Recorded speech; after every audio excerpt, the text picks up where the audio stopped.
I want to say, before I begin, just to ask for your patience. This is something I really want to do. I really been thinking about this for a long time, but it's a little bit difficult, maybe in the beginning.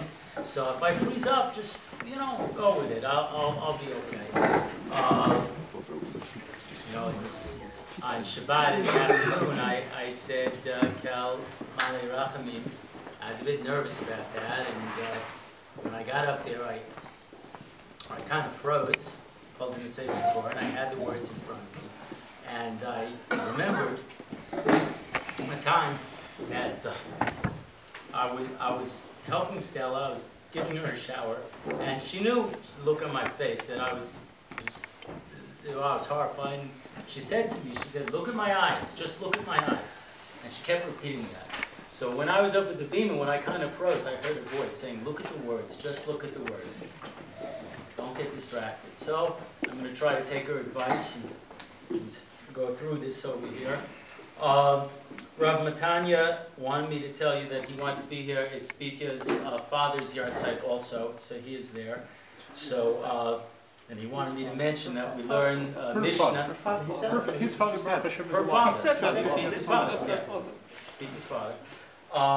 He says we learn a Mishnah because the letters of Mishnah, same as Neshama, it should be a Aliyah for Stella's Neshama. So he wanted to mention that. And I just want to also give thanks to everyone.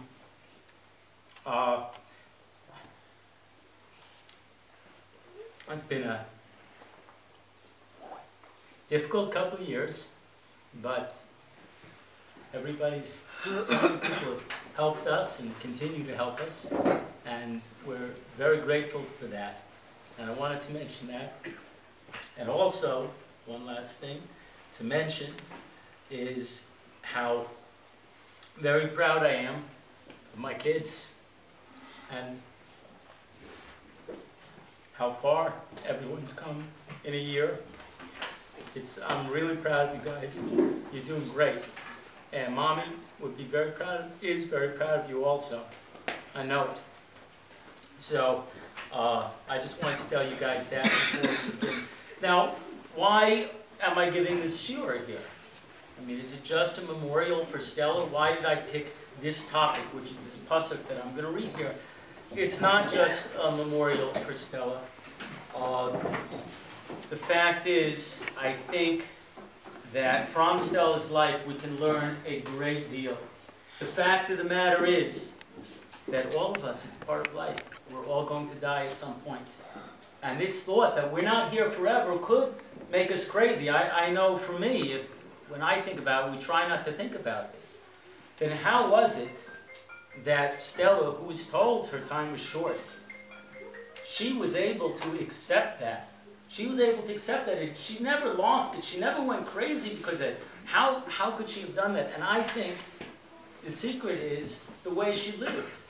Because she lived her life a certain way that we're going to talk about. Because she lived her life a certain way, she was able to accept what faces all of us with a dignity and a calmness. She was able to accept it. So maybe if all of us can just work a little harder, myself included, to try to do these things that are in this pasuk, then at some point when we face that, when we think about the fact that this is not everything, we can accept it a little bit better. The pasuk is, it's clearly, so many people have said that this reflects Stella so well.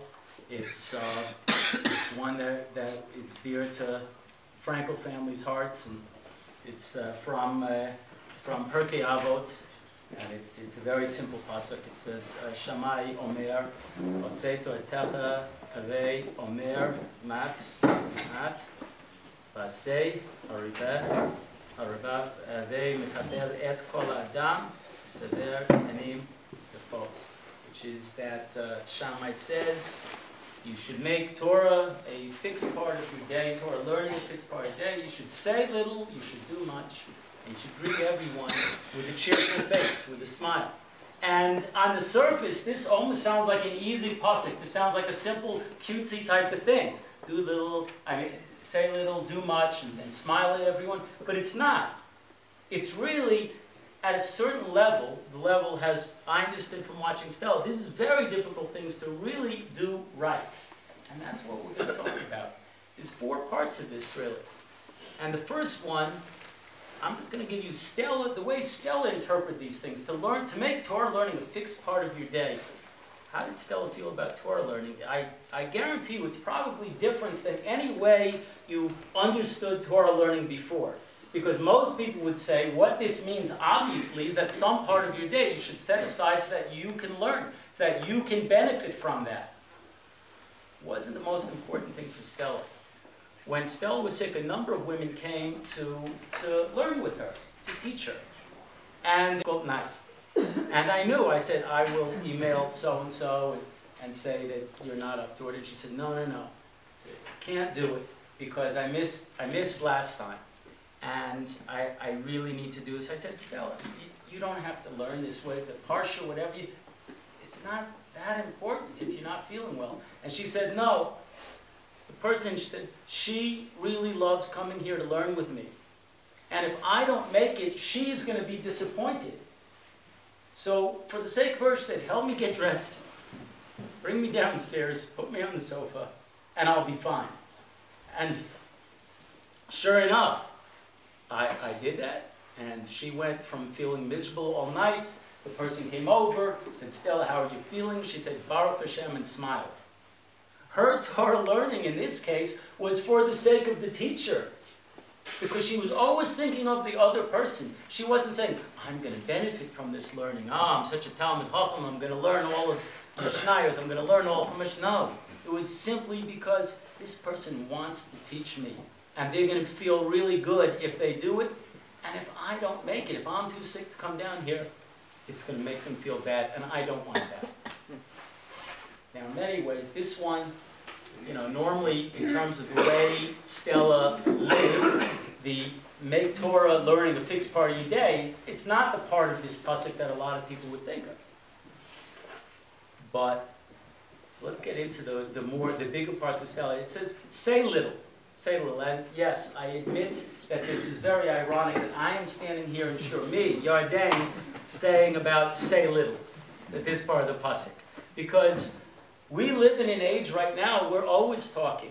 We're always talking. We're on Facebook. I ran a marathon today. We're putting that on Facebook. This is what I had for lunch. This is what this guy said. This guy said.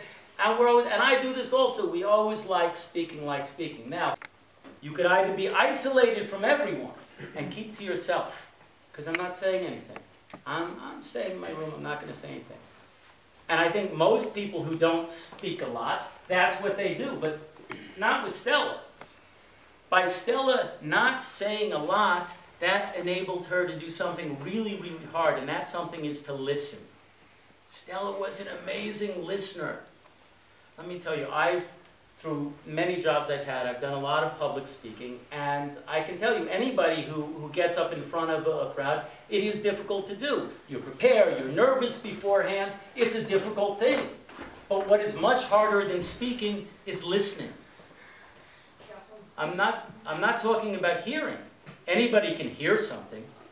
Stella had this ability. The number of people who've come to me and said, I want to tell you, in the last year, people have come to me and said, I got to tell you about Stella. She really helped me out. There was something terrible going on, and she helped me. And I said, what did she do? And always the answer came down to, well, she actually just listened to me. She listened, and she understood what I was saying. It's not so easy just to listen to somebody, and sometimes to hear the things between the words. Stella didn't have a Facebook account, she didn't have a blog, but she sure enough went on mine because she wanted to see what people were saying. This is very important to me. If we all more. Let me give you a story over here. How she used to listen. This is a good story. So when we used to go to the hospital, I remember there was a nurse there that didn't have the best personality, shall we say. And everybody was getting in fights with her. And once I was very stressed in my head. I said, Stella, I'm going to the head nurse. I'm going to make sure this nurse is never assigned to you. And she said, no, I forbid you to do that. I said, Stella, she's not a very good nurse. She's rude to you. She's not very good. Stella says, I know.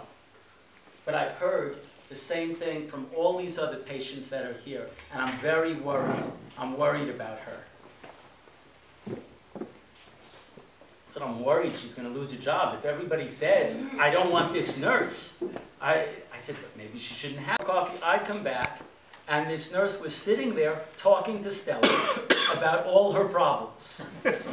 Now, I thought this was a little bit chutzpah, because here is a person with cancer and chemotherapy, and this nurse here would say, do you have a minute? Oh my God, my family's doing this, and my leg hurts, and this, and whatever.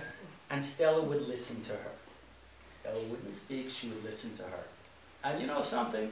There's definitely something to be said for that. So the next part is to do a lot, to say little, but to do a lot.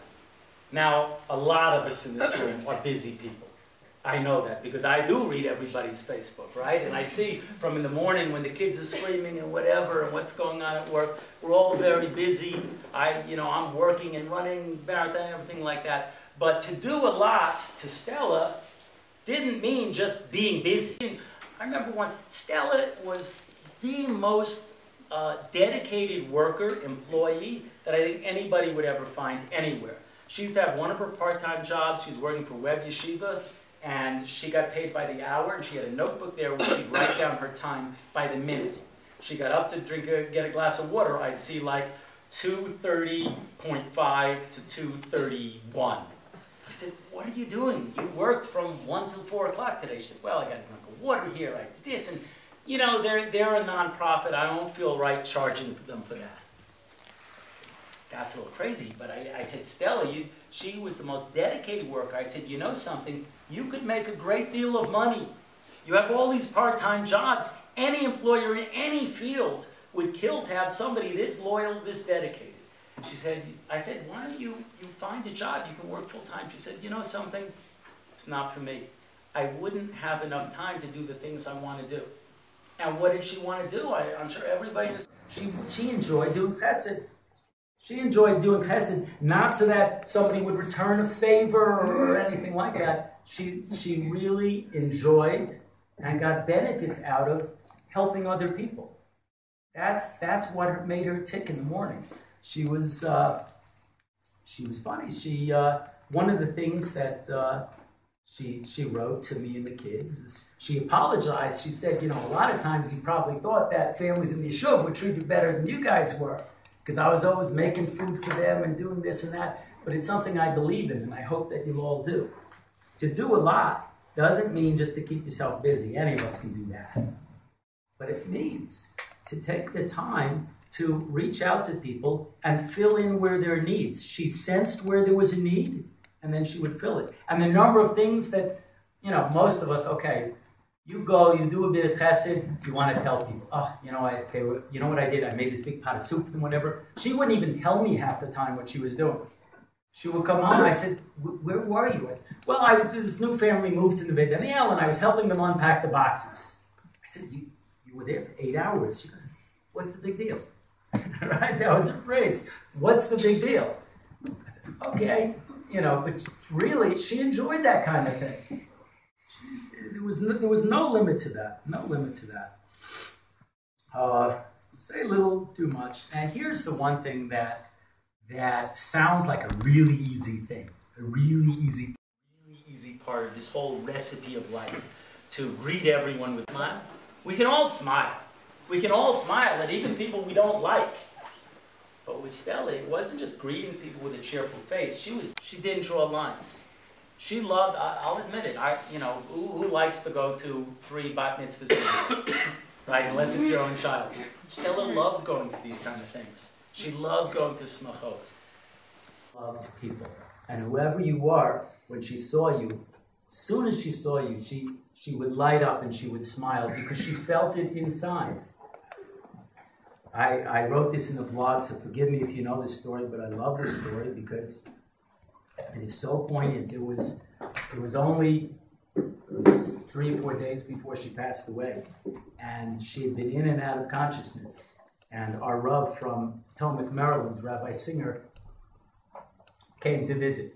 And I said to him on the phone, he called me from the airport, he said, Rabbi, I really don't know if you're coming to do Bikur Cholim, if it's going to be a Shiva visit, I don't know. He said, I'm coming. And so he came, and we were talking downstairs because Stella was not at all well enough to receive anyone. In fact, she had not been able to have a conversation for quite some time. And then I heard a voice calling my name, and I came upstairs, and Stella said, is that Rabbi Singer? I said, yes, Rabbi Singer's here. She said, please, show him up. So I went downstairs and got the rabbi, and I said, I don't know what to expect. So we went upstairs, and I opened the door, and Stella was sitting up in bed smiling and said, Rabbi Singer, how are you doing? And she, at the time, weighed nothing. She could hardly keep her head up. But she was smiling and said, how are you? And I said, oh, I'm very good. How are you doing? She said, Baruch Hashem, tell me about the kids.